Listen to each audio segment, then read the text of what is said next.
kickboxing drills. Well, I'm not surprised. When I played with Tim, you know, a lot of times when competition got on the court, he didn't say nothing because he knew how to handle himself. Tim he's not scared of nobody. He's always did this type of stuff. So when I got into stuff for him, I knew he had my back. I knew I was good. But more importantly, what do you think about the new hairstyle for Tim? We all, hair-free, carefree. We're all letting our hair go. I don't blame him. Hey, Tim has always been a free guy. He dressed like he wants. This is another example of him just being free. Nice. And I love how much you love Tim Duncan, man. It makes me happy. Best power forward in history. Gate called me the ultimate teammate. How could I not? Yeah, that's a carefree, hair-free? Carefree, hair-free. Carefree. Hair-free, carefree. Hair-free, Shout out to Jay-Z for that line. Oh, okay. Appreciate it, Jay-Z. Moving on to the Lakers now. The King about to miss the playoffs for the first time in 15 years. Focus now has shifted to who will inevitably replace the head coach out there in L.A., Luke Walton. Doc Rivers was the latest name to be thrown into and subsequently out of the ring. According to a report, Doc was advised against taking the job because apparently LeBron doesn't want to be coached. Steven, you buying this report? I'm just so tired of all the lies. Like, the man has been dominant his whole career. He has one losing season. Now he don't want to be coached. Now he's a bad teammate. Now he's not invested in the team. Now man, stop it, okay? This is a losing season. People just exaggerating. No, I wouldn't say he wanted to be coached. He's been coached his whole career. Now, people say that because they don't have the basketball IQ he has, then that's on you. But don't blame him for being smart enough to be able to coach a team and play at the same time. And don't fault him for being smarter than the coach. Okay, we can't fault him. They're losing right now, contributed to a losing season, but don't put all that on LeBron. I hate it. It's getting on my nerves. There is no sport either, like basketball, Steven, where a player, and that's why we've seen so many players be executives and immediately be coaches, because the intel, it's impossible in football. It's impossible for me to know what Bill Belichick knows. He studied everything. Special teams, he knows time management. He knows those things. But as a basketball player, the coach is teaching you everything because you're playing all aspects, offense, defense, and all the little small things. So if you approach LeBron James talking about basketball, and I learned this from Shaq. Shaq told me this. Chris, he is so one. I was, what? I said, what's Shaq? He said, man, he's a genius. He's got a photographic memory. He memorizes plays teams are running. He'll call out their sets. Like, it's amazing. Shaq told me this, and I was at a Cavs practice the first time he was with the Cavs, so I've always looked at LeBron differently, knowing my brother was an NBA player and coach. There are players in the league that you have to come correct with the information because they know the game as good or better than the coaches. Not the other sports, you're not going to see that. So I could understand how LeBron could be misunderstood. And when you're a great player, anything happens to the coach, the great player going to get some of that shade. And then a lot of people understand, this is breaking news for all you people that don't understand. A lot of coaches, especially in the NBA, the assistant coaches and guys on the back, these are ex-baseball players, ex-computer guys. They don't really know too much about basketball. They just given those jobs. So you can't expect these guys that have been playing basketball their whole life to sit there and try to listen to a guy that's never played the game. Well, it's a big difference. And in LeBron's case, his head coach obviously did play the game, and Luke Walton. But he's not respected. But it's an odd dynamic. They're the same draft class. He's not respected, right? Though. And I do not listen. I think LeBron will take to coaching. I think you got to prove yourself. Yeah, and listen, there's an argument to be made that shouldn't be the case. That the team would be better off if the best player would instantly submit themselves to the coach. But LeBron has, to me, I wouldn't be arguing that case. Okay, good. NBA, man. Okay, if you look at if you look at our best players, man. I mean, let me tell you something. The analytics, your boy, Daryl Morey, let me tell you something. When he met James Harden, man, he started looking at them analytics and started looking at the talent like, okay, and he blended. They blended them perfectly together.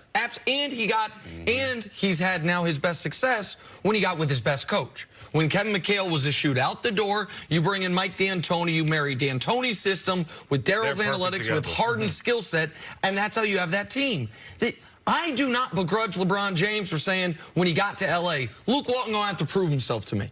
And when, after a few months, saying, you ain't proven nothing.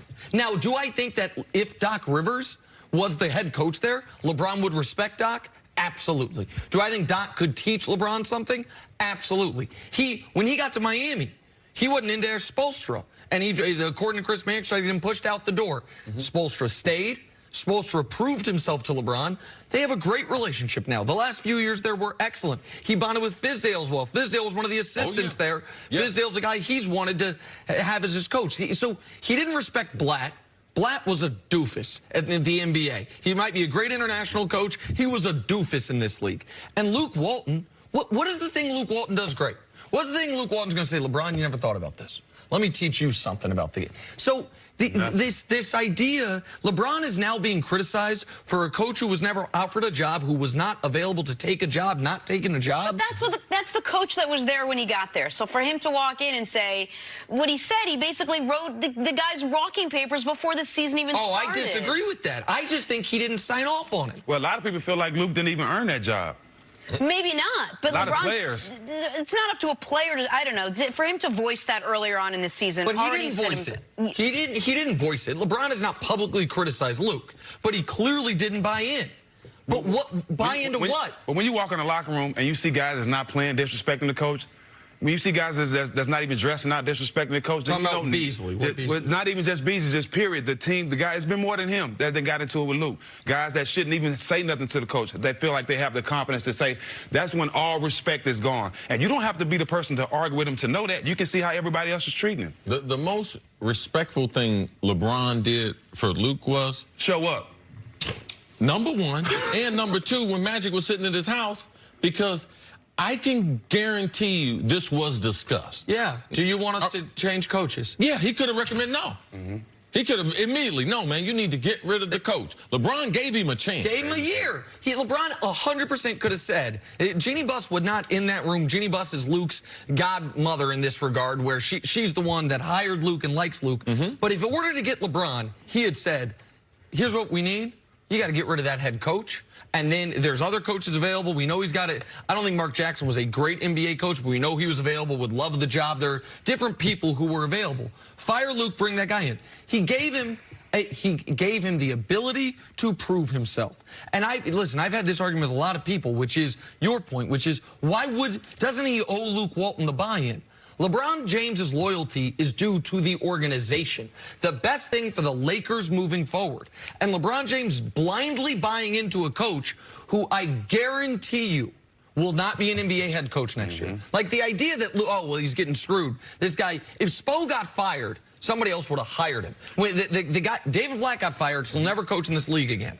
Luke Walton might one day be a head coach in the NBA again. There's going to be a half dozen teams that have the ability to hire Luke Walton next year. Nary one of them's going to. Nick, man, you pointed out to me too, and a lot of people, when LeBron, he went to Miami and then he came back to Cleveland, people were like, man, he had to come back home. But LeBron talked about his experience in Miami, and he admitted it was going to college. Yes. And that's where he learned. And he might have had something against Sproles, how he was taught, whatever the system was, but he got his college degree when he left there. And LeBron has tremendous respect for the game of basketball and the history of basketball. Last week he was talking about, man, his AAU, I mean, his first, like, AAU coach, and how he taught his school coach, his grade school coach. How he made him roll the ball to some players who couldn't get their shot off and everything. So that's one thing I can say. LeBron is going to always, and the greats always take more criticism than they deserve, but then it's up to us who have that type of platform to be able to shield some of that and be like, some of this is just made up. And we can't fault Luke for having a Hall of Fame dad. No. That's because that's a lot of reason why he getting a lot of opportunities. That's a lot of reason why even Austin Rivers, nobody wanted to sign him. Doc Rivers signed him. I pray to God that my kids get a job just off my name. You can't be mad at him for that. Real quick, just real quick before you go, how would LeBron respond to Greg Popovich? With respect. The same way D-Wade hugged him when Pop gave him the jerseys, that respect there is mutual. Because, like you said, you know what the coach is going to bring, and you know he's giving his all, and he has the resume to stand behind it. Stephen, we'd love having you here this week. Thanks so much for being here. I enjoyed it. Thank you. I'm going to miss you. We love when you're here. Take a break coming up. No, Coach Izzo. Steven Jackson is right, man. He'll be a great football player, too. I love Coach Izzo. He can play for you. Hey, Coach Izzo said, what's up? Tell him I said what up, man. Hey, Coach. What's up, Thanks Coach? for watching. Good luck. We'll take a break. Thank you, man.